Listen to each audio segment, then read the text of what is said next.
I was diagnosed with rheumatoid arthritis. My body progressively shut down so that my hands were claws for 23 years. They didn't open or close. I haven't been on drugs now for about 20 years, something like that.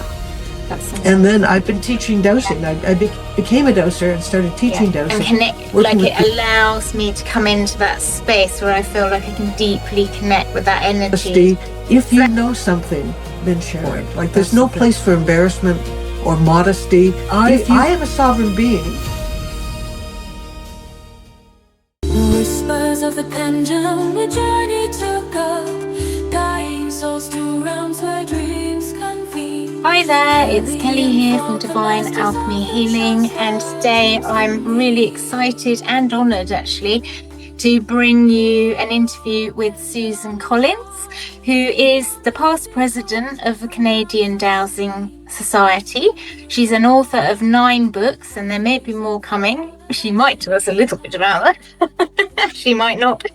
Oh my goodness, there's so much I could say about Susan because I've been watching some of her videos since I've become aware of her. But what I'm going to do is say hello, Susan. Oh, hello. And welcome. And how are you today? Well, very fine. I'm sitting here in Canada, north of Toronto, and there's a blizzard outside, and we have quite a bit of snow. So we're looking forward to spring. Yeah. When does spring happen for you?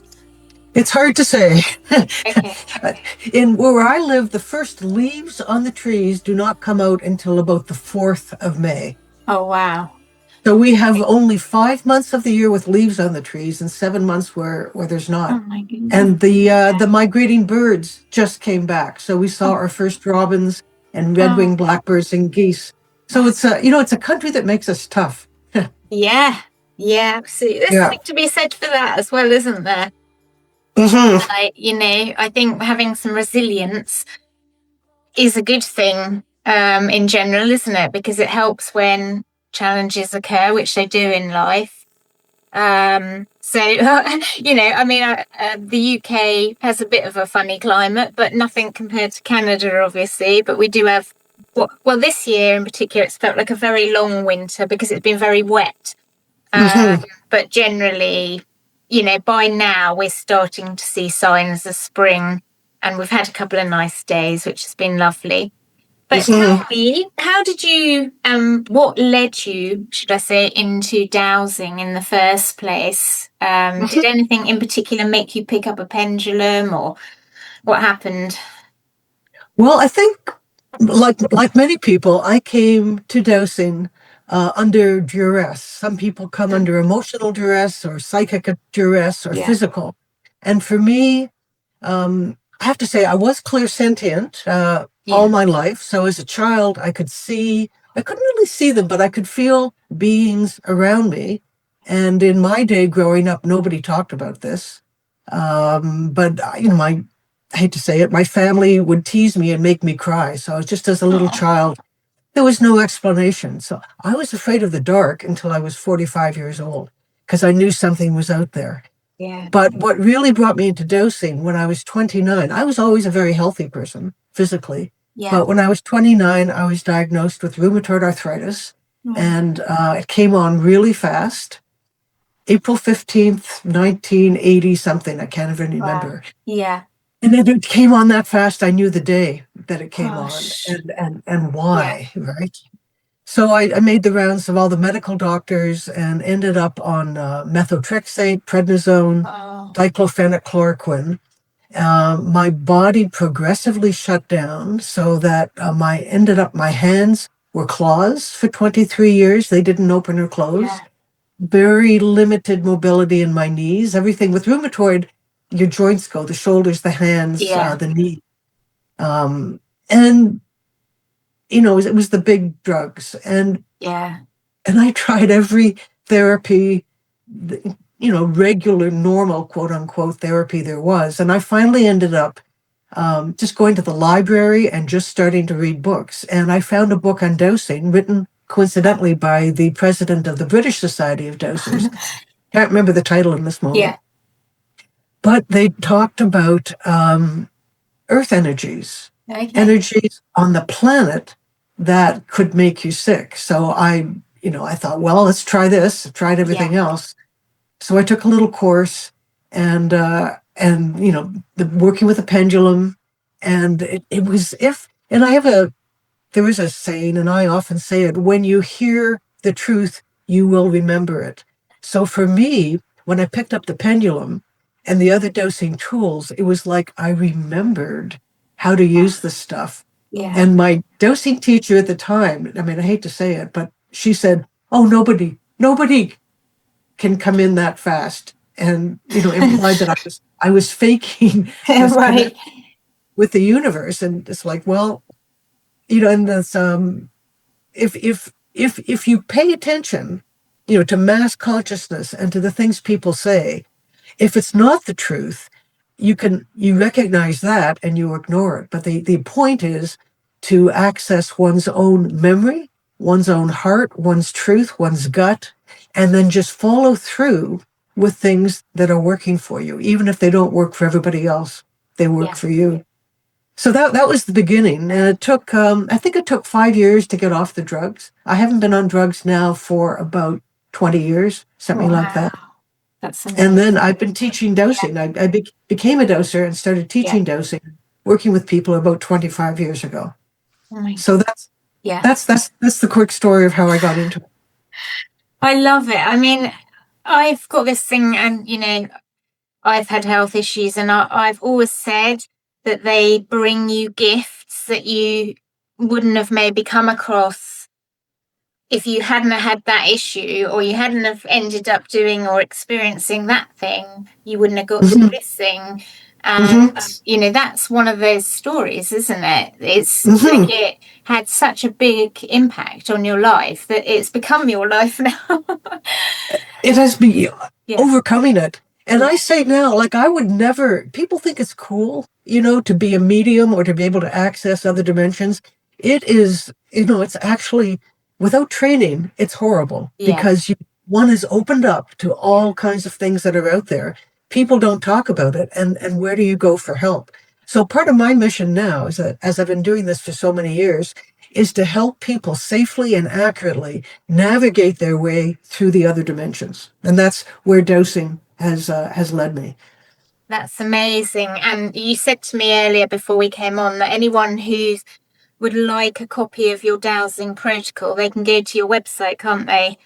And, or your email. Send me an email, right? Yeah, send you an email. So over the years, I've studied with many teachers, and it was, where does one find the information? So I spent the first few years going to conferences in person because we didn't have our beloved Zoom in those days. But I attended the British and spoke at the British Society and the American Society and the Canadian, and taught in Japan and the Middle East and many places. And I was always looking for who's the person that can explain what's going on. So I still really enjoy the in-person conferences. And I always say to people, go and speak to the oldest person, go to the oldest person's lecture, because they've been through it and maybe they've got something to say.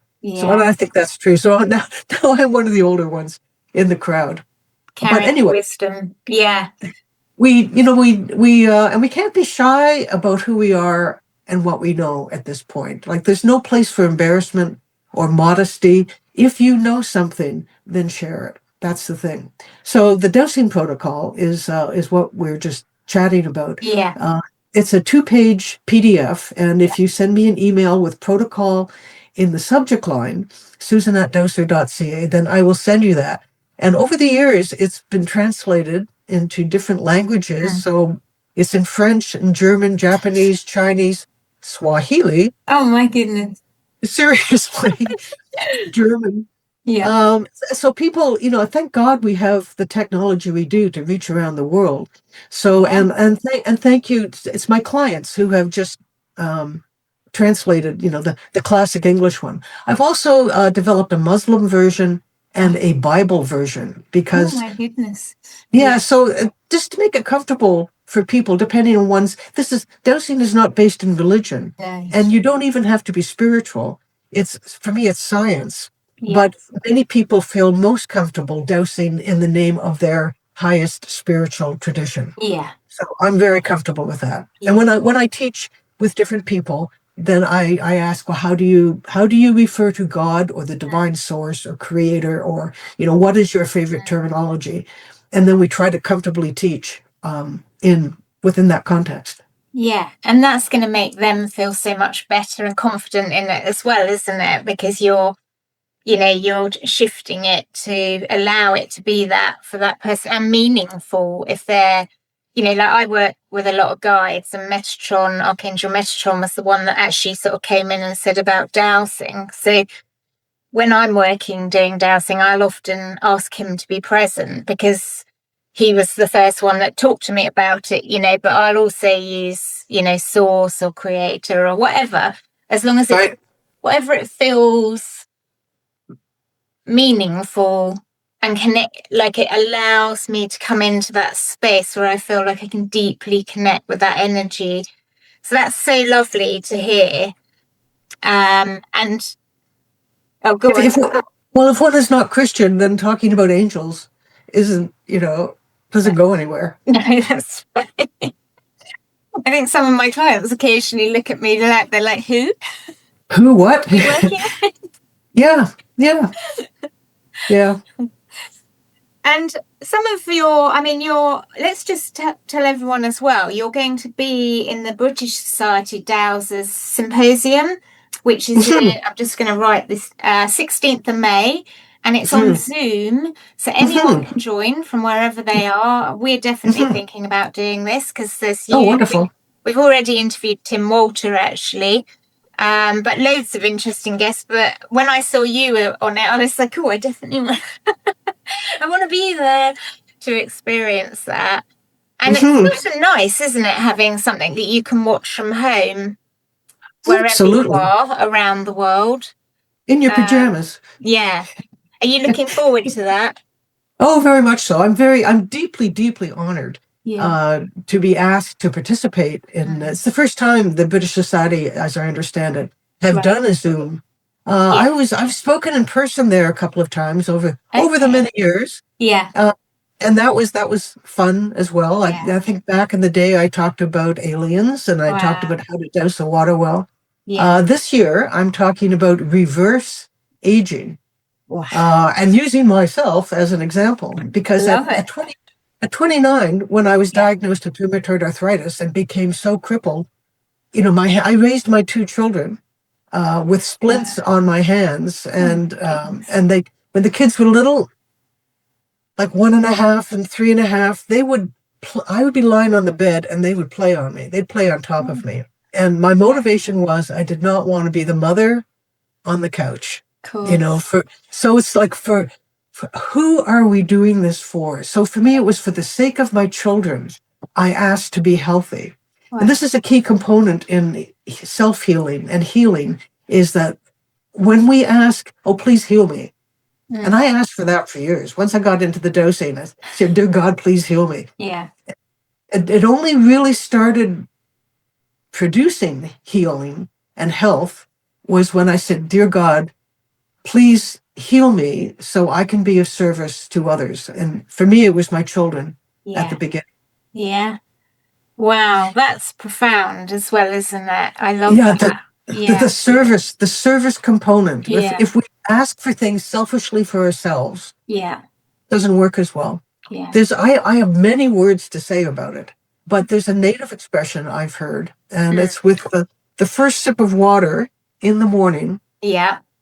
Heal me if there's anything wrong, and give me the wisdom to share. Oh, I love it.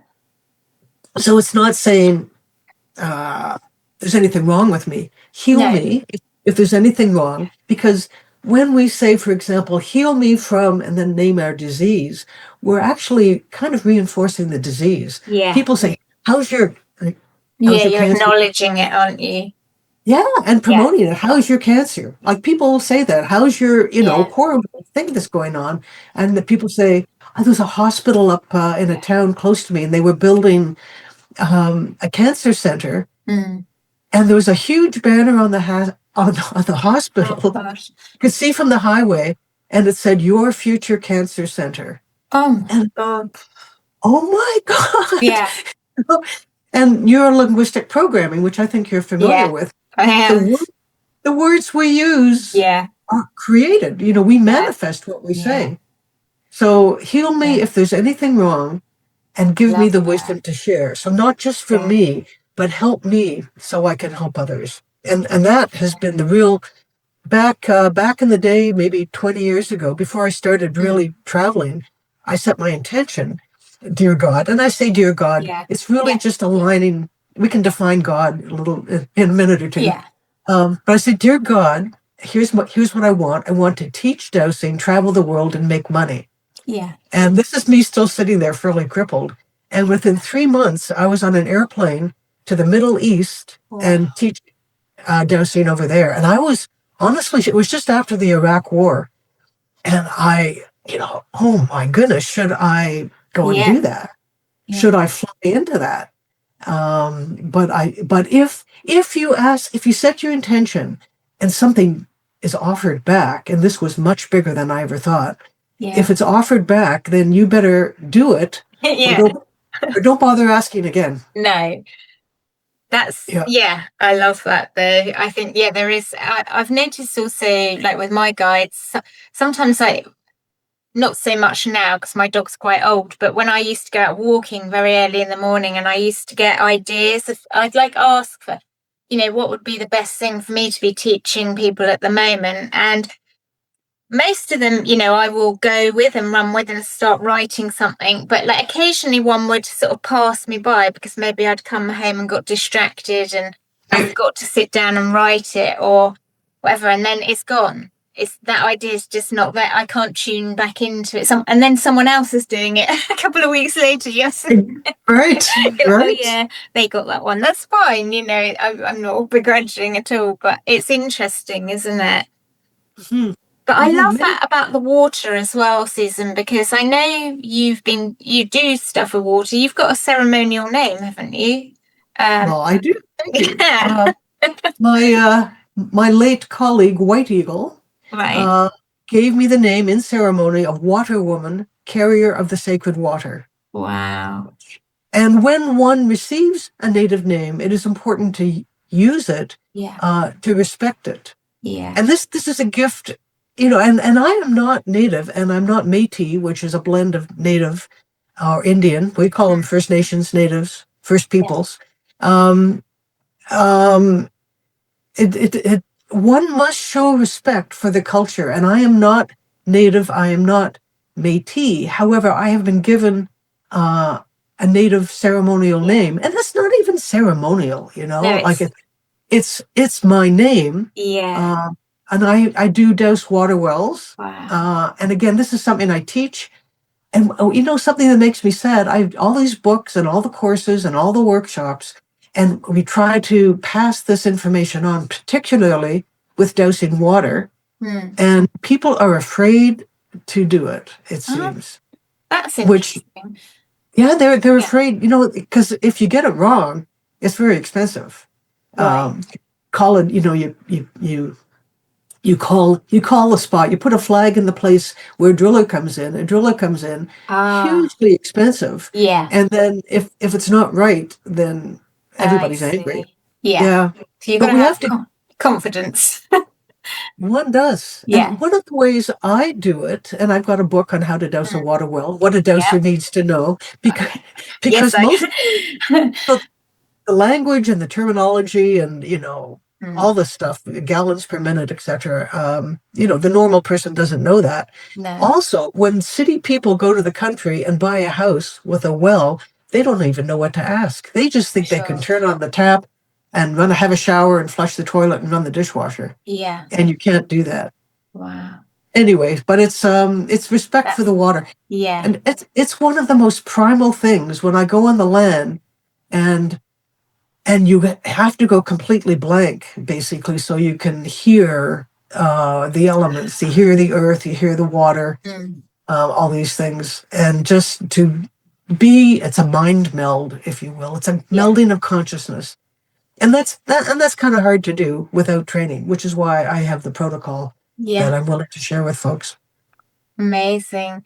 Do you know, like with I've been watching people like Pam Gregory, who's an astrologer, and she talks to just trying to think of her name, Veda Austin, who talks very much about the consciousness of water and, you know, how water holds consciousness. Do you have anything to say about that sort of side of things as well? I have something to say on every topic. Good. And the short answer is everything has consciousness. Yeah. Everything has not just water, but the earth, water, fire. When I'm going on the land, or when I'm doing any earth energy, earth-based or water-based or planet-based or dimensional-based thing, I will set up a conversation with fire. For me, is the electromagnetic energy. So if we're doing any work on the land, then when one interacts with fire, one is interacting with the electricity, EMFs, and all the rest of that. Yeah. So everything has consciousness, and everything with intention. We can start moving into quantum physics here, which is one of my favorite topics. Love it. And people kind of tune out. So here's something for the practitioners in the crowd, or you're at home and your family thinks, oh, this is so woo-woo, right? Oh, you must be crazy. You need to see a doctor. What is a really useful thing is to study a little bit about quantum physics and then start talking about that, and you can begin to talk about the quantum field, which is waves and particles, and it's the field of probability. And I'm not going to go into too much detail, but when one observes nature with intention, one can collapse the quantum wave into matter. Yeah. So that's how intention works. Yeah. The other thing, how do we explain? You know, my daughter asked me the other day, what's a ghost? Because her little son at 3 was watching a movie and there were ghosts in the movie. Right. And she was, how do I explain what a ghost is? And it wasn't a scary thing for the child. It was just normal. What's a ghost? And I said, a ghost is a being that lives in another dimension. Yeah. And you know, for me, because I've always talked and heard these other beings, and I've spent my life's work has been, who are these things and where are they? Yeah. Because I know I'm not crazy, and they answer back. You know, we don't just pray to God; we have a conversation with God, quote unquote. Yeah. So how do I explain it? And that's string theory. And I invite you guys just to Google that. The basic little thing, quickest way to explain string theory is that the smallest little thing that we have, if you look closely, it's vibrating strings of energy. Mathematics, and God bless mathematics, describe 10 dimensions in each of these little strings. So we are in what we see in our normal reality is the 3D universe plus time. So we have depth and height and width and all that, plus time. So that gives us 3 dimensions. With string theory, which is all around us and integrated completely, there are 10 dimensions. And my thought, and honestly, I don't know anybody else who says this, so maybe I'm first, that with electromagnetic fluctuation, different dimensional energies come into our 3D universe, and they may not stay here that long, but they come in and out. Yeah. Sometimes people lose their watch or their ring and they can't find it, and then it's back. I think that's another example. Yeah. This sounds like we're crazy people now, but that's another example of dimensional shifts where our space-time moves into other space-time and other space-time moves into us. Yeah. So with the dowsing protocol, for example, we can learn to control that and safely travel into these other dimensions. We can call it the shamanic journey, but we can go into these other dimensions, get information, and come back and learn something.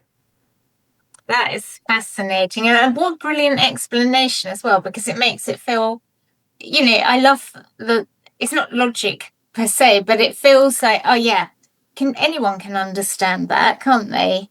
It is, and it is logic. Well, yes, it is. I was trying to think of another science. word. Yeah. It's science. It is science. Yeah. Because what is science? We observe phenomena and come up with theoretical hypotheses. How does this work? Yeah. And there's so many of us interacting with the other dimensions. I have never found another explanation based in science that explains these phenomena. So for me, it is logic. Yeah. So I invite the folks listening, look up string theory, look up quantum physics, and look at quantum physics for children or something. Oh. Because honestly, none of this is intuitive. None of this makes any sense. But this is our best gasp at science. Plus the multiverse and the many worlds theory of science. It's phenomenal what's out there. Yeah. I have to ask you, because you mentioned the things sometimes disappear, you know, I'm still looking for 2 gifts that I wrapped up for people at Christmas, well, before Christmas, that then disappeared. I've searched I live in quite a small flat. It's got a couple of bedrooms. I've searched everywhere. I remember doing it. And I know that someone or something has zipped those out.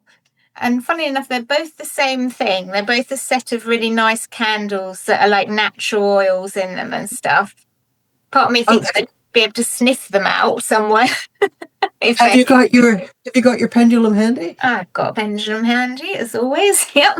So you might dose. I invite you to dose. Yeah. Are the objects I'm thinking of currently in a dimension I can find?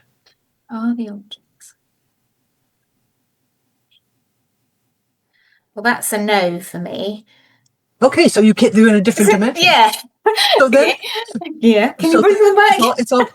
This is all based on logic. Then you might ask, is there something I can do to return these objects to a dimension I can find them in? Okay. Is there something I can do to return these objects to a dimension I can find them in? A dimension. Well, yeah, that stayed as a yes. Yeah. And I always technically I always tap my pendulum. Oh, I'm gonna have to say things about dosing at this point. Okay. This is not. What are you gonna have to say? Tell us. Okay, I noticed that you're holding your pendulum. Yeah. All wrapped around your fingers. Okay. Right? Yeah. And that is interesting. We know our fingers have certain. Yes. So I know this, Susan. It's just comfortable sometimes, you know. Well, dosing it's not easy. Yeah. No. Okay, so let's for the folks at home, grab your pendulums and ask to see the electrical charge. Ask your pendulum to move and show the electrical charge of your baby finger. Move to your ring finger. Show me the electrical charge. Middle finger, index finger, and thumb. Now, I should have prefaced that by saying, just to start, I'm leaping ahead. I should give you more time. That's okay. But I should have prefaced that by saying, dear pendulum, please show me the motion for positive electrical charge. Okay. Show me the motion for positive electrical charge. I've got a battery right here. I'm just going to get it. Okay, I'm back. Yeah. That was amazing. Interdimensional there for a second. And then pendulum, and then give it a tap. Yeah. And pendulum show me When you say give it a tap, are you tapping it on the ground or? Well, on the table, on anything. Because we tend to hypnotize ourselves. You know, the pendulum starts going and it's our consciousness. So just to stop the thing, pendulum show me negative electrical charge. And what do those look like for you? So my positive is clockwise and my negative is anti-clockwise. Perfect. Thank you. And I have a battery in my hand at this point. So holding a battery, I can say, please show me the charge at this end, and that's positive. Please show me charge at this end, and it goes the other way. Oh, that's very cool. Really good tool to demonstrate. So for folks at home, ask whatever your charges were in your fingers. I invite you to dose, yes or no, are the charges that I experienced on my hand beneficial to me? Okay. I had all of these were a positive, and then my thumb was a negative. Okay. Now I invite you to dowse then. Yeah. We're doing the big reveal on you. I hope you don't mind. That's fine. I'm used to it. So what do I want to say now? Now it's just yes or no. Are the so you put your hand down, give it a bit of a tap, and say, Pendulum, were the charges, electrical charges that I just experienced on my hand, are they beneficial for me? Say your own name. Yeah. So that's a yes. That's a yes. Okay. Give it and once you get your answer, then you stop it. Otherwise, we hypnotize ourselves. Okay. Okay, there's a next question. Now we started neutral, just going back and forth. Okay. In normal life, are those charges beneficial to me? In normal life, not when you're interviewing. Yeah, I'm still getting a yes for that. You're getting a yes on that. I'm really feeling strongly that I should have a look at my other hand. Okay. For some reason. Do that one then. Yep. Just intuition wise. Okay, so folks at home, try your other hand. So should I check what the energy is first, or just ask, are the energies in this hand? Well, let's be, it's, for me, I don't like taking shortcuts. No, sure. So show me, Pendulum, show me the electrical charge on my baby finger and do all your fingers again.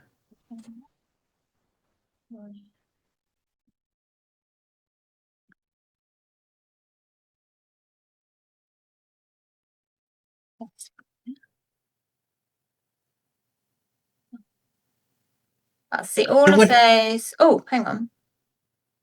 For some reason, I was having a little bit of a brain blank there as to what way that was moving around. Hang on. So is that anti-clockwise? Yeah. So that's moving anti-clockwise. Yeah, that's all of that is moving anti-clockwise on my left hand, whereas this was clockwise. So this was positive, and this is negative. Is that how you would word it? Yeah, I only use positive and negative. Are only referring to electrical charges. Yeah, for the charge. Yeah.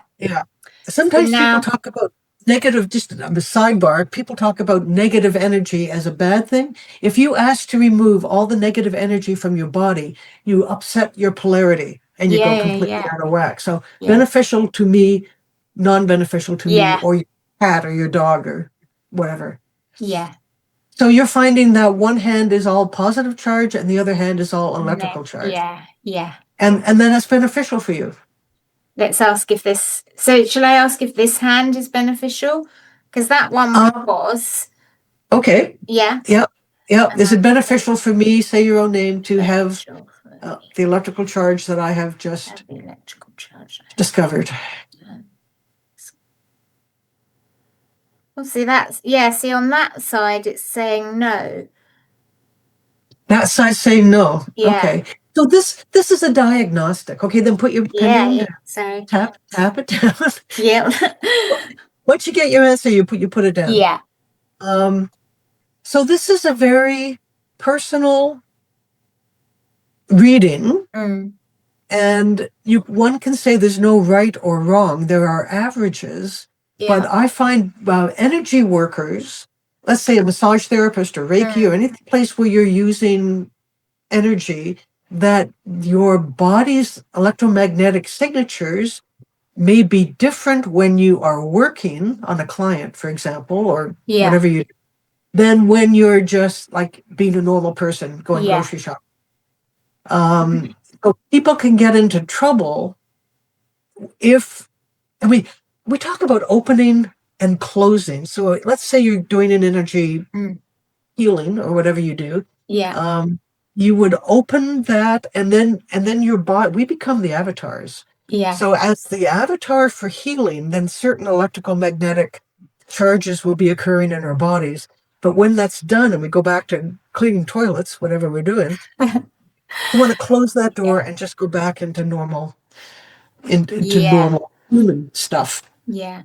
It's really interesting because I think as I've worked with my guides for so many years, that I've always been aware of that sort of, I've never done it with a pendulum, But I do know the difference between when I'm opening up to do something and then when I'm closing down at the end of the session, especially when it's working with other clients. Right.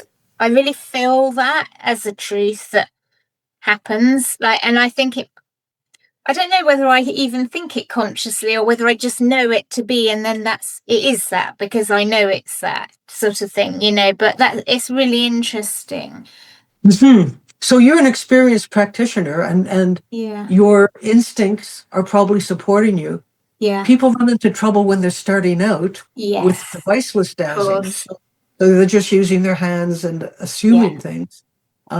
People will run into trouble because they think they have closed down. Yeah. What I like about a pendulum, any tool that you're using, is that the energies are in the tool, and you can indicate now. You can ask, dear, I call them dear, sweet, beautiful pendulum. Yeah. Have I closed the session sufficiently? Yeah. Get a yes. Are there any remnant energies that might hitchhike on me? And then you check it out. That's brilliant. About a third of my clients are energy practitioners who don't close down, and they can't get rid of the thing. People who channel and dabbling and all this, and then things just build up in them and they can't get rid of it. Yeah. So protection. That's why this dosing protocol, and I'll send a 2-page PDF to anybody. It's a great diagnostic, and it's a great safety thing to and to I use. think there's so many people coming into the world of dowsing now, isn't there? I mean, we run a relatively small pendulum group on Facebook, but there's a couple of others that, they've got 37,000 followers. And some of the questions people ask, and I recognize it's because they're starting off and they might be asking questions about, oh, does so and so love me, or we say, oh no. But it's I think there is, especially, I've only been dowsing, so to speak, probably 4 years, but I have a long history from in my 20s, of working with my guides and them training me in a lot of things, energy work, hypnotherapy, Reiki, all the other things I do. And so this came to me very easily because I already had the awareness of things like protection and how I will frame things. For me, I always say thank you for, I want to project that this is already done. Thank you for doing this, And I think language is such an important thing. And I know you said to me before, you have some specific language around dowsing. And I love that you don't call, because I said entities and you said, oh, I don't call them that. So tell us a little bit about that as well, because that's really interesting, isn't it? Because I think in that there's a protection level, isn't there, of how you're languaging things. Absolutely. In North America, people will talk about entities, and generally speaking, an entity is a bad thing. Yeah. In what people think, people talk about demons. Oh, there's demons. If people feel there's two things that happen, if I may say this. There are other dimensional consciousness. There's beings that live in other dimensions and that come into our consciousness.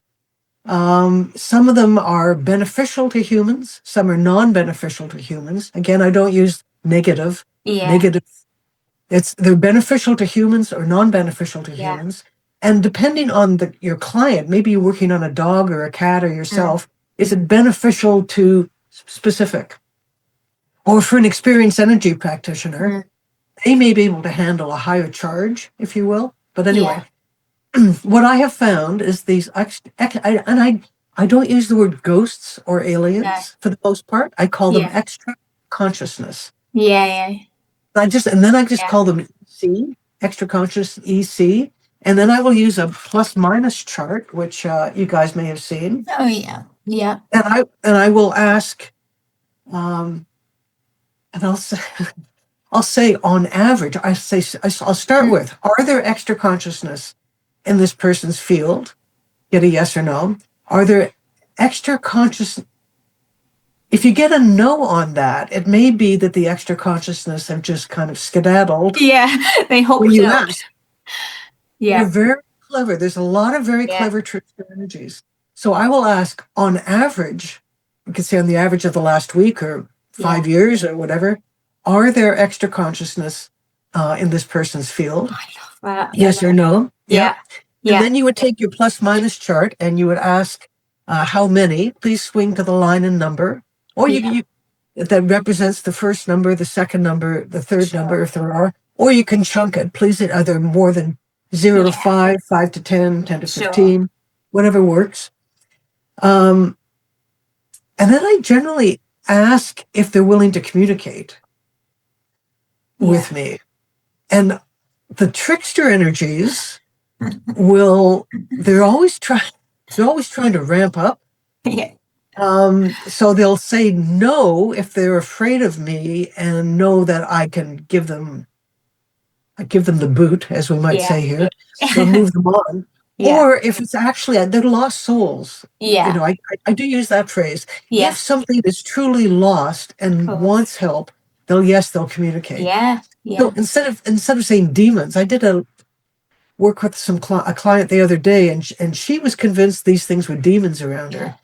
And I dosed that they were, and I'm dosing, can I say this? I dosed, they were the souls of the children who have been dying in the recent conflicts. Oh, wow. And these kids, these babies, these children, they're not being ceremonially escorted necessarily. Of course. Yeah. And adults too. Like 1 minute, and I find over here, we had one of our wars locally was a war with the Americans, the War of 1812. Right. And in the fields, in a certain area, one can still see soldiers marching. Oh my goodness. I had a client who's the ghosts, if you will, the extra consciousness of the fighters thought that my client was like their general. Right. And they were all just sitting there. Yeah. So we went in and dismissed them. We said, "Thank you for your service." We paid them off.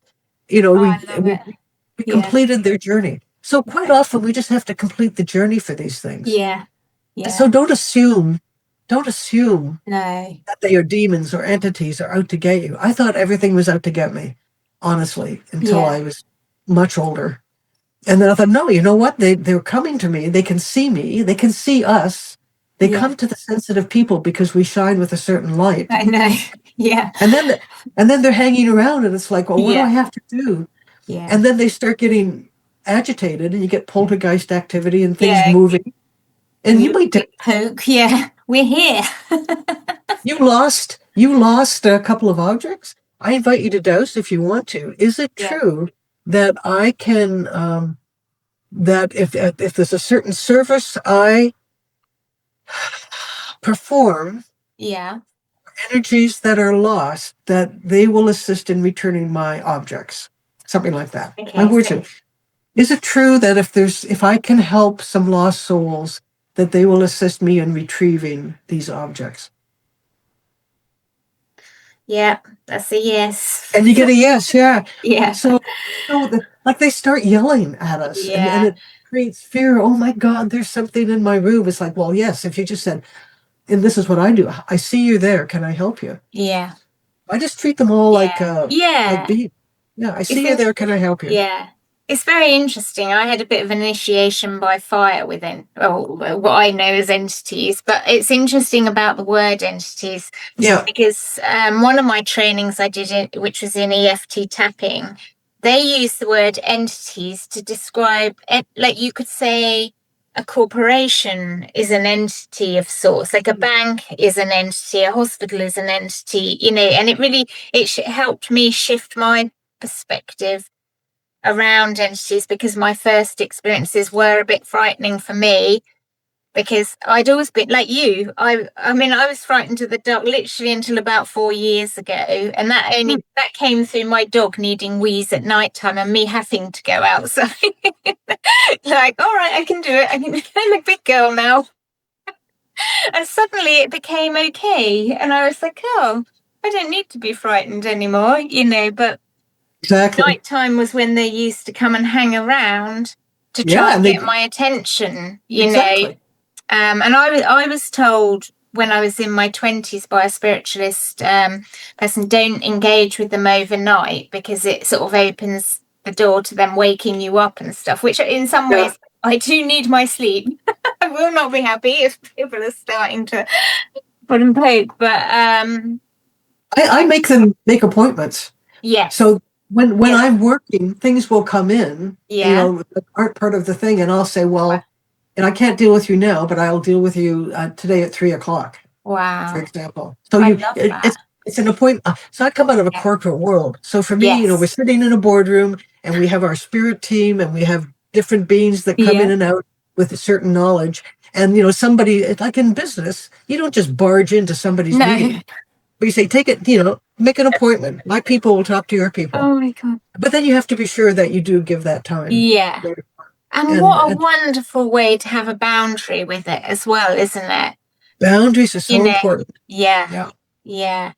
And I think, going back to people beginning with this, often I think it's possibly overwhelming, especially if you've come into not just the dowsing world, but the whole side of things where, yes, we are living in a multi-dimensional universe, for instance, and, we can manifest and we can go create and we can do this and we can do that. It must, I feel like I've been doing it for so long, it's all just normal for me, but like for people just opening up into that, it must be it's so important for them to be grounded and protected, isn't it? And setting the boundaries, as you say. Yeah, that's like a trilogy, isn't it? Of boundaries, grounded yourself, hydrated. Hydrated. Yeah. And the other thing I like to remind people is that they are sovereign beings. So that that was an energy cough, and I can say we're not talking about money.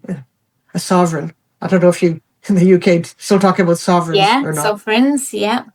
And we're not talking about the king, but each of us, we are fully and completely ourselves. We are human, my body, my planet. And like nobody messes with me unless, and this is a couple of other phrases I use. I do not permit contact with any being without prior informed consent. Oh, nice. So not just coming in on me. That's and brilliant. I do not permit contact with beings who do not appear in their true form. Yeah. And I have a lot of people who say, oh, I saw Archangel Michael. And maybe they did and maybe they didn't. But these extra consciousness, they can rifle through our memory banks. And this is why culturally in different places, people see different types of things, trolls, leprechauns, aliens, whatever it is. Yeah. The extra consciousness will go through our memory banks and pick either an image that we trust, Archangel Michael, or that we're afraid of, like demons. And you just go, no, what are you? Show me what you are. Yeah. And I can deal with it. But you got to be ready for that. Like start small. If you're starting with dosing, use it for parking spaces and lost golf balls. Yeah, exactly. Don't need to go delving into other worlds and dimensions quite yet.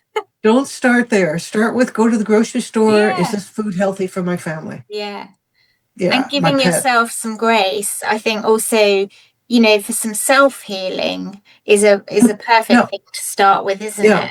Yeah. As long as heal me if there's anything wrong and give me the wisdom to share. I love that. So for me, I tried with the arthritis. I tried so many things, and it wasn't until I said, heal me so I can help others, that it really happened. Wow. And that sounds so simple in some ways, doesn't it? But you've been through a whole journey to get to that point. Yeah. Obviously. Yeah. And then there's that. And did it just change everything? Like, did you feel like from that point onwards, things started improving? Well, there was one point that was a miracle, I have to say, that I was supposed to go out the next day. So I went from being crippled to dragging 2 suitcases around the world teaching. But Wow. there was one day I was supposed to go out locally the next day and do something like that. And I'm lying in bed and my knee is in terrible pain. And I basically said, I'll do this, dear Yeah. God. I will do this, but you need to give me the resources Yeah. and the health to do it. And at that time, the pain just went away. But Wow. meanwhile, let me say, and this is, and I'm boasting, but I'm not. Yeah. I'm observing and I'm telling Yeah. that three years ago, despite all the work I do, 3 years ago, Yeah. I was told by a doctor not to walk or be weight bearing, Right. which that's very stupid advice for the most part. Yeah. So I started in with a personal trainer. Yeah. And last year, so after 2.5 years of working with this guy, he taught me how to get up off the floor, how to get up off a chair. Like I was pretty wrecked, but Yeah. last year I set some world records for a woman my age at the gym Yeah. doing physical things. And 2 Saturdays ago, I was in a world indoor rowing championship and came second in the world for a woman my age. And so this is, you can be whatever I state just you're love in. this. Don't give up. Yeah. Don't, as Clint Eastwood, I don't know if this is true, but I heard that Clint Eastwood said, and he's 90 something I love and it. Yeah. doing whatever, he said, don't let the old man in. And I thought, what an Oh. interesting way to think of it, that Yeah. most of us getting older, we go, oh my God, you look in the mirror and you can't believe how we look now. But we are older, but we are now taking on elder responsibilities. And what are elders? This is in the Native tradition. We hold the tradition and the wisdom, and that we pass that on to the younger people. And that is so worthy of respect. And be Yeah. proud of what you already know, and share that with people. They're not going to think you're crazy. It was another thing I wanted to. Another bit of science, Yeah. which I love, and it's synesthesia. Yes. And you may have heard of that. It's when you hear music and you see a color, where you see a letter and you hear a sound, for example, synesthesia. Yeah. It's the crossing of the senses. We have the 5 senses, taste, touch, smell, hearing, that are normal. For Yeah. me, the 6th sense is electromagnetic, and that's where the field we're operating in. Fluctuating electromagnetic energies are decoded into our other senses. So, for example, many of us have electromagnetic synesthesia. We hear or we experience electromagnetic fluctuation and can see movies and see pictures and know things. Yeah. Now, Boston University has done extensive research on synesthesia, although I think I'm the only one that talks about electromagnetic synesthesia, but it's a medical condition. So if you're experiencing this and your family and friends go, oh, you are crazy, say, no, I have a medical condition. It's called synesthesia. And that's how I'm decoding the universe. Yeah. There's That's a way brilliant. that we don't I look love crazy. it. Yeah, that's a big one too. So, Yeah. so we can talk about science. We can explain all this kind of stuff with science. Yeah. And I think, again, that it's important, isn't it? Because for some people, like even picking up a pendulum and, maybe asking it a question might seem, well, especially if you've come through any sort of religious background where they said, oh, you can't do that, that's inviting in dark energy or dark forces or whatever you want to call it, when you can give people a very logical and rational and, scientific explanation to things, it demystifies it, doesn't it? Analysis. So one of my books is the Bible version of my protocol, Yeah. where it's all done in Jesus' name. Wow. And in I think it's John 14 or something, I can't remember.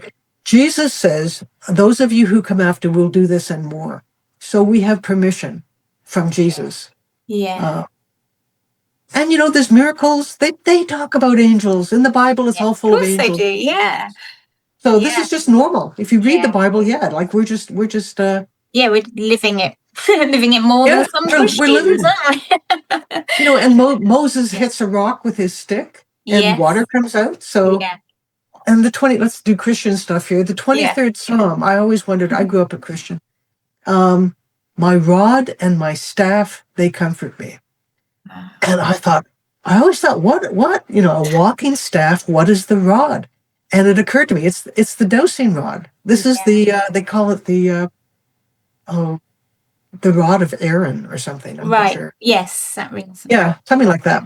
Anyway, so for Christians, this is, if we want to go biblical, it's certainly biblical. It can apply across the board, can't it? Anyone can do this. Yeah, those of you who come after will do this and more. Yeah. And but there's so much fear. And those of us who experience these things, it's frightening. And especially with our children, like my children came in gifted. Yeah. And could hear and see things. And I thought, if I take them to the doctor, they're going to be put on drugs. Yes. Yeah. So, especially in that time period, whereas like yourself and probably me, I had I suppose for me, I didn't really talk about them to my parents. I just took them on, and thought, I don't know why I have to have 10 teddy bears lined up against me in the bed to keep me safe. But occasionally one of them would become a not so good teddy bear and he'd have to go in the wardrobe. Yeah, exactly. And the kids now are experiencing this. So if you've got children at home, people listening, if you've got children or grandchildren, don't tell them it's not real. Like if they tell you they see somebody or hear something or there's somebody in the closet, just ask them what they're experiencing. And then find ways of thinking about it. Get some help. Yeah, and I think also a lot of the children coming in now are only going to be more sensitive, aren't they? Yeah. So but now we talk about it more. Yes. It's normal, not average. I'm just saying. This is normal stuff. Not everybody experiences it. Not everybody has electromagnetic synesthesia. Sure. And the little ones, they, if you've got a baby, I've got grandchildren. When they were babies, they were definitely interacting with beings I could not see. Yeah. That was even freaky for me, I gotta tell you. Or you're playing with them and suddenly they turn around and start playing with something that's someone else, yeah. Yeah. I love that. Yeah. Then I could, are these beneficial beings? Yeah. Is it beneficial for this child, my grandchild, to be experiencing this? Yeah. And the natural part of being a baby, I think, where they still remember being on the other side. It's wild. Amazing. Do you think, this just occurred to me while you were talking, with things like dementia and Alzheimer's, I don't know whether you've ever been around someone with it. My granddad had it, and I was only 14 at the time, but I remember very clearly a lot of the residents in the home were like reaching out for things, or they were, grabbing something that we couldn't see, but they clearly we're having interactions. Do you think there's something going on there where because part of the brain has sort of closed down a little bit, they're more able to see into other dimensions or something along those lines? I do think that's true. Yeah. So when people are dying in particular, as they're laying on their deathbed, they can see Uncle Bob in the corner. Yes.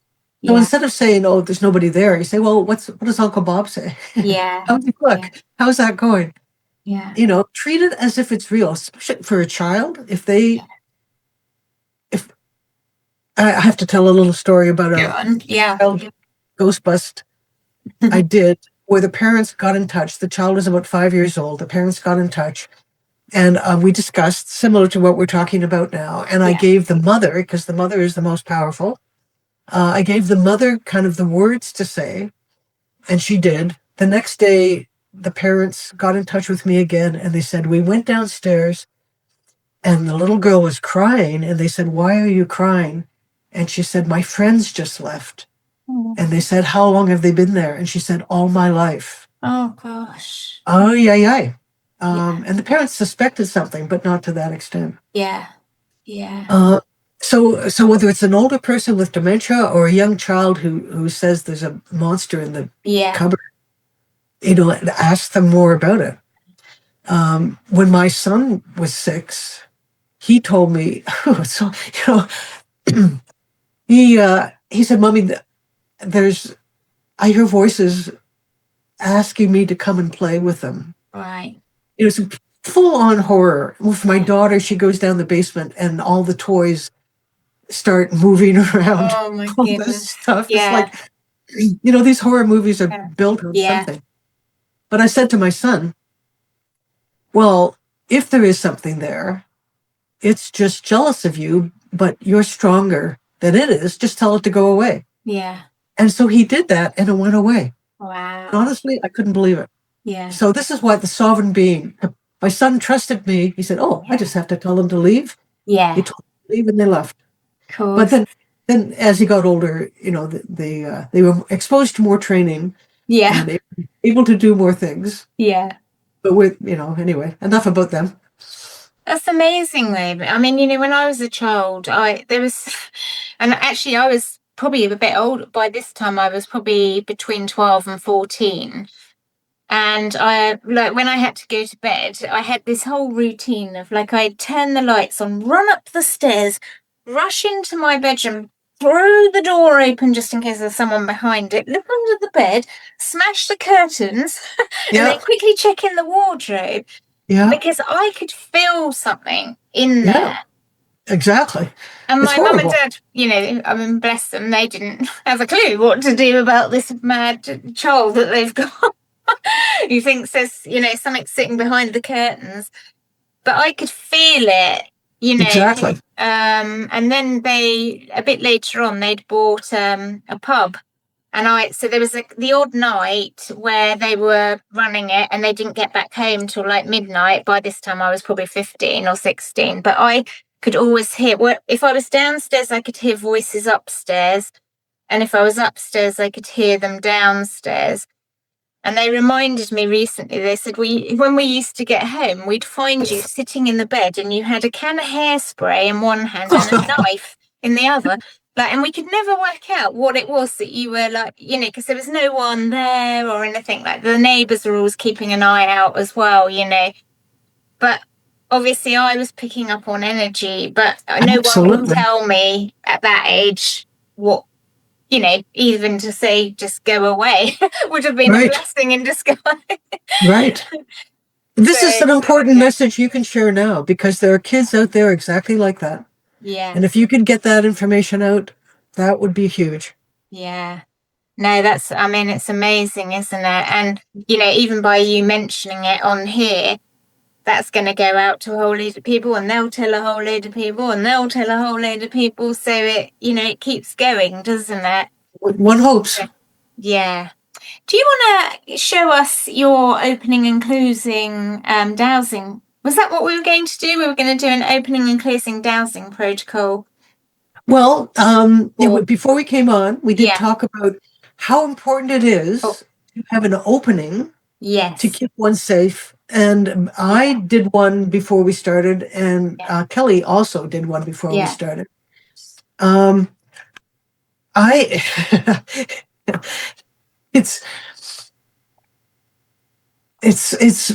It's many, many words.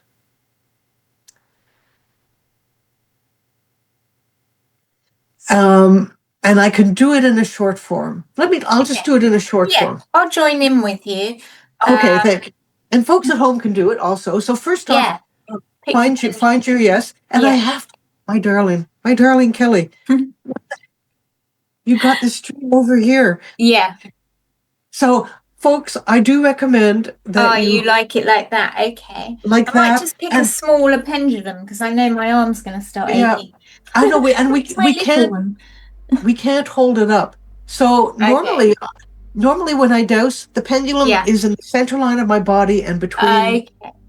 So it is very hard. Tiny one now. Look. I actually pulled muscles, my delta, by too much dowsing. Yeah. So, but I'm going to hold it up for this. Okay. Yeah, let's. Okay. So we'll have a yes. Find your yes. Yeah. Find your no. So the protocol, 2 pages long, one would start by reading it because it's so many words, and having the pendulum running, the pendulum confirming if this is true or not true. Okay. So with practice, one does know the words. I'm going to do a shortened form. Sure. Because that's easier. Yeah. So before we dose, we have our feet flat on the floor. Yeah. We have good posture. Now, something I haven't shown you, I also believe in physical power objects for me. And I don't always show, but lovely. Yeah. You can't even see this. Can you see that? Yes, now I can. Yeah, it's in perfect position. Yeah. But in there, it's a medicine bag. Yeah. And I always would teach with this across my body. It has the logo of the Kala Chakra, which is a Buddhist initiation I did with His Holiness the Dalai Lama about 20 years. Oh my goodness. It also contains, in this case, the colors of native colors. Inside are crystals and various things. So I am a sovereign being. Yeah. But I strengthen myself just as we often wear rings. Yeah. I mean, so I have that. I was going to just say this top has been specifically designed and infused with energy. Exactly. All my clothes are by the same lady now. I don't have any normal clothes. All my clothes are energy.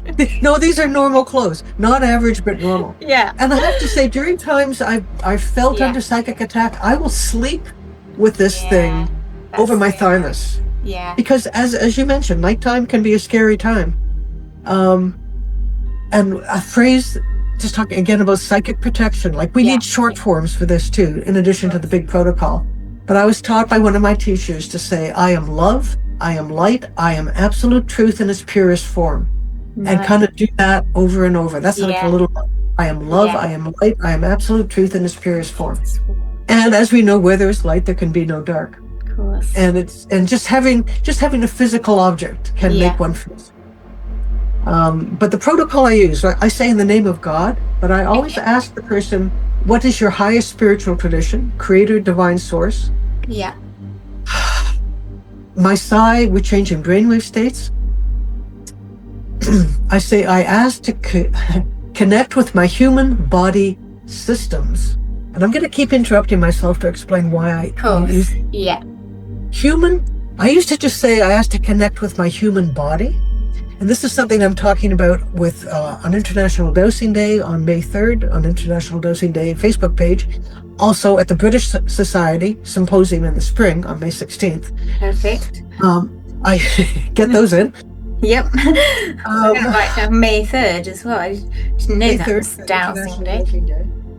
I used to just say I asked to connect to my human body.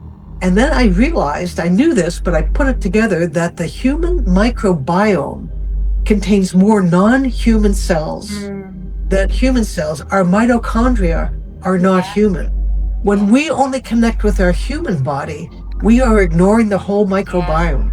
Most disease I'm not a doctor, I can't say this, but my impression is that many, many diseases are created by inflammation originating in the microbiome.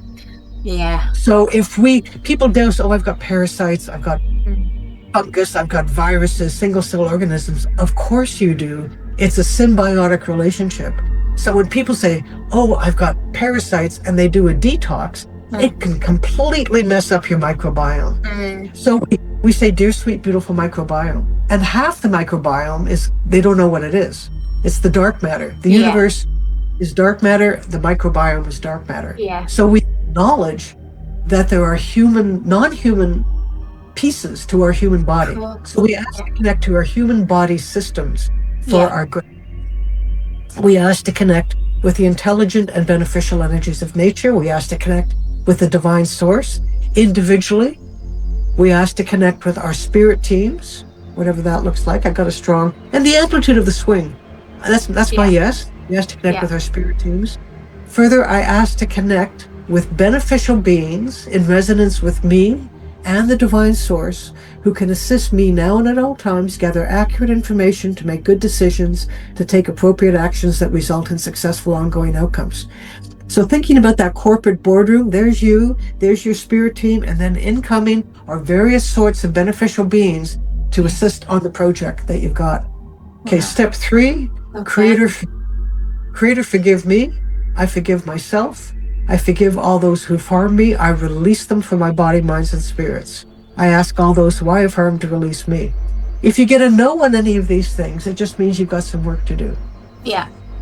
Step 4 in the protocol, I ask to disconnect non-beneficial energies and processes, bioelectric, biomechanical,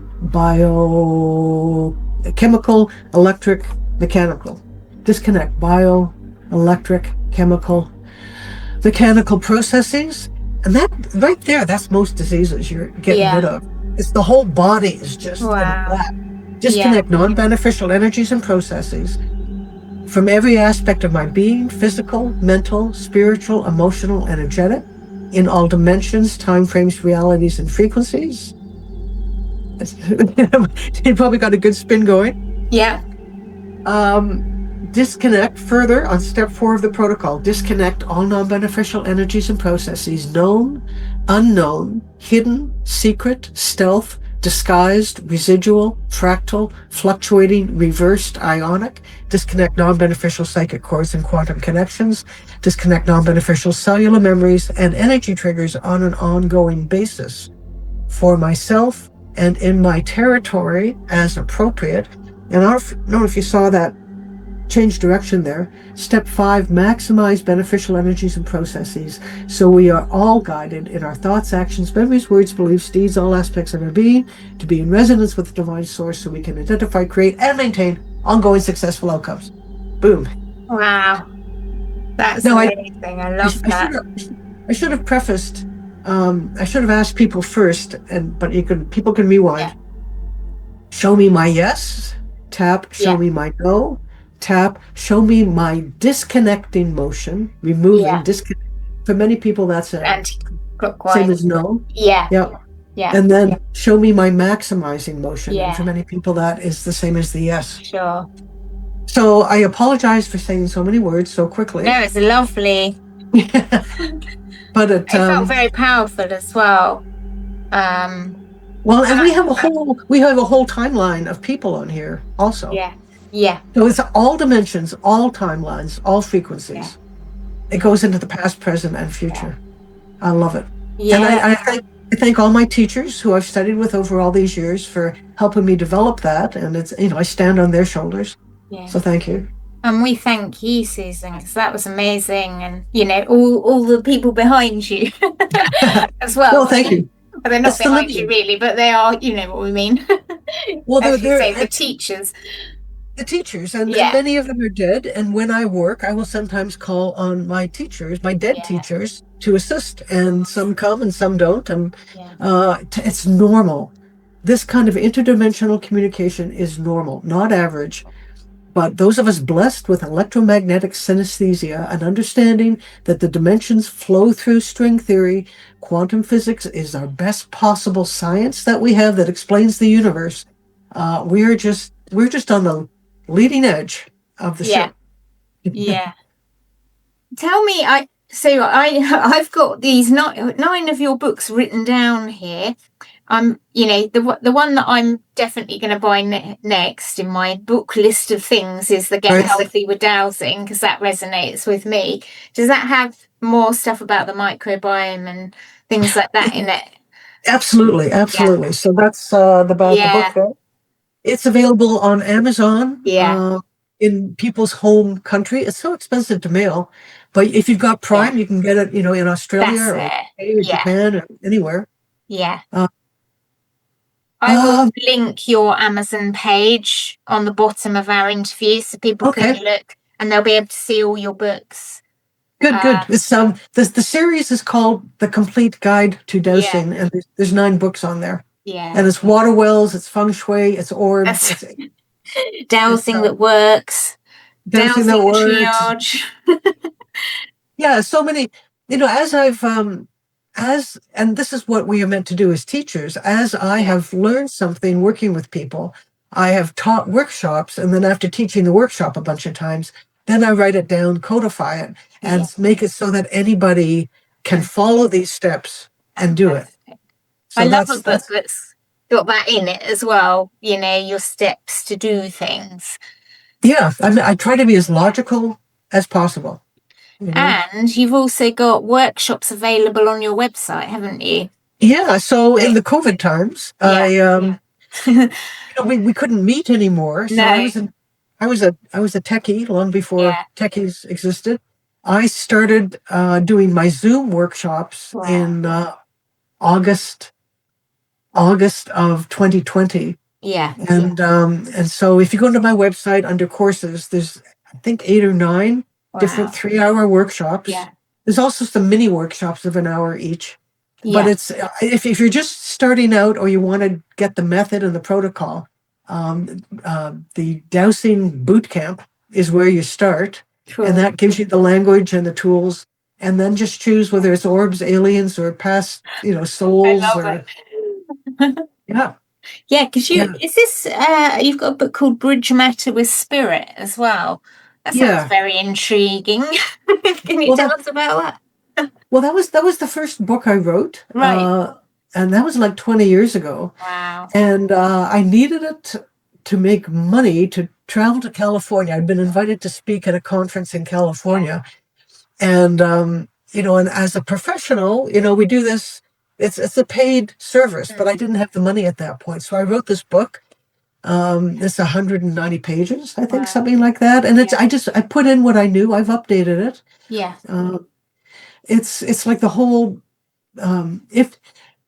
so some of the longer books, if you enjoy learning by reading, and the Bridge Matter book and the Get Healthy book are longer books, there's each 190 pages, chock full of information. But if you don't want to read so much, it's like, oh, it's too much, I can't handle it. Then the smaller books, like the Dowsing Protocol book, it's like it's not so hard to get through. Or the Bible edition of the protocol, if your family members, sometimes church groups buy it. Or people take this to their church group or their family. It's got all the religious quotes in it.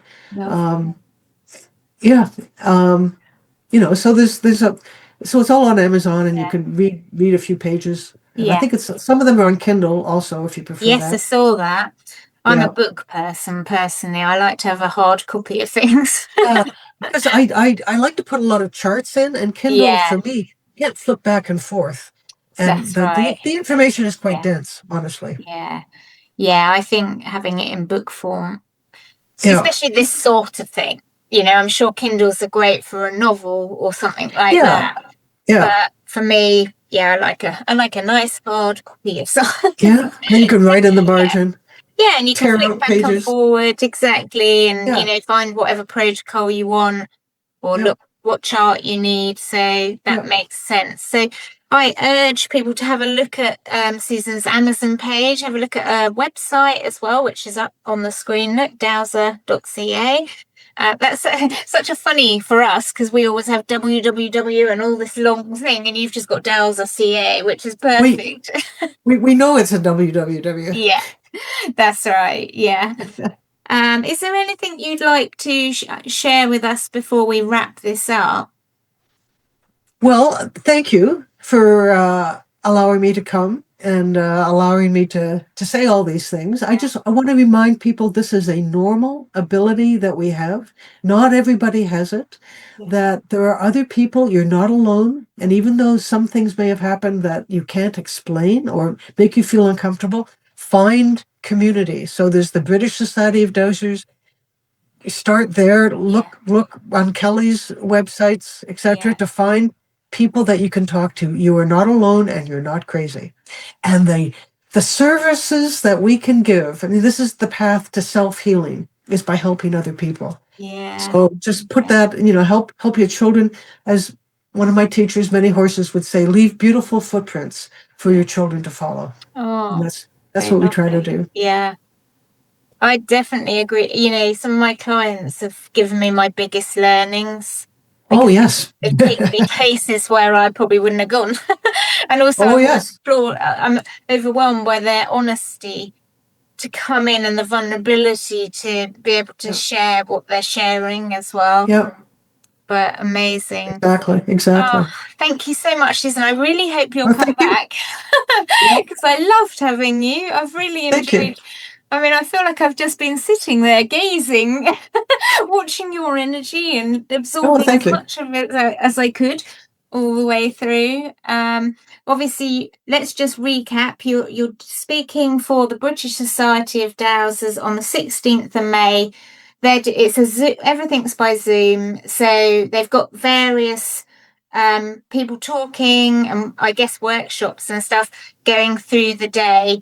And so, you're on at about 2 p.m, I seem to remember. Is that right?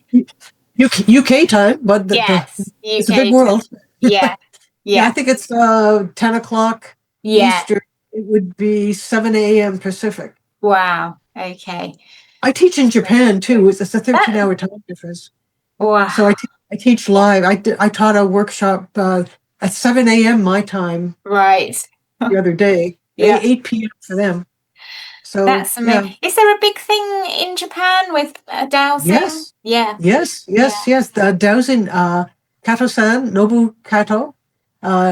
It's called dowsing.jp is his website. Wow. Yeah. But it's in Japanese. So when I teach in Japan, I have a translator. Of course. And but if there's any Japanese people who are looking for information, dowsing.jp. Wow. They have everything. Books. They've translated some of my books. Oh my goodness. Yeah, that's amazing, isn't it? Yeah. No, we're a global community now. Yeah. And that's part of the reason why we love doing these interviews, because we we want, especially people coming into it, to be able to watch interviews with the dowsing greats, as I call you all. And, sometimes we just have someone who's doing dowsing. They might not be an author or anything, but they've got lovely stuff to tell us, but mainly we try and find people that other people recognise. Right. Your name. Well, I'm honored to be on the list. Oh, well, it's really been so lovely connecting with you, and thank you for agreeing. And please come back. Okay. tell us more stuff, because I'm sure everyone will really appreciate that. But let's wrap up for now. So thank you for watching, everybody. Please give the video a like, drop any comments. If you've got any questions for Suzanne, you can either email her at is it dowser.ca? No, it's Susan. Your email we'll put down there, shan't we? Which is susan@dowsing.ca. No, I should know it. Yeah, you should. Susan@dowser.ca. Yeah, dowser. I know it because I had to keep looking you up. But for some reason just then I couldn't think of it exactly. But we'll put that there. But yeah, leave us a comment. And Susan, if you just keep an eye on the comments, I'm sure you can answer any. We'll send you a copy of the video too. But let's say goodbye to everyone. Wishing you all a lovely week ahead. Thank you for watching and thank you for being. Take care. Thank you. Bye-bye. Bye. Moves through time at truth's command. Symbols rise, the veil is peeling. This is divine alchemy healing.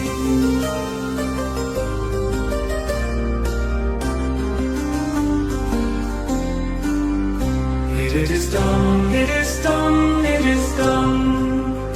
By moon, by flame, by soul revealing. It is done, it is done, it is done. Through divine alchemy healing. Shadow clears, the charge released. Storm to stillness, moon to peace. Ancient codes through charts unsealed. What's named in truth begins to heal. Spirit speaks, the field is kneeling. Touched by divine alchemy healing. I ask, I receive, I release, I believe. I ask, I I receive, I receive, I release, I release, I believe, I believe, I rest, I receive, I receive, I release, I release, I believe, I believe, I rest, I receive, I receive, I release, I release, I believe. It is done, it is done, it is done. The waters hush, the sky is still. It is done, it is done, it is done. By soul's intent and secret will. It is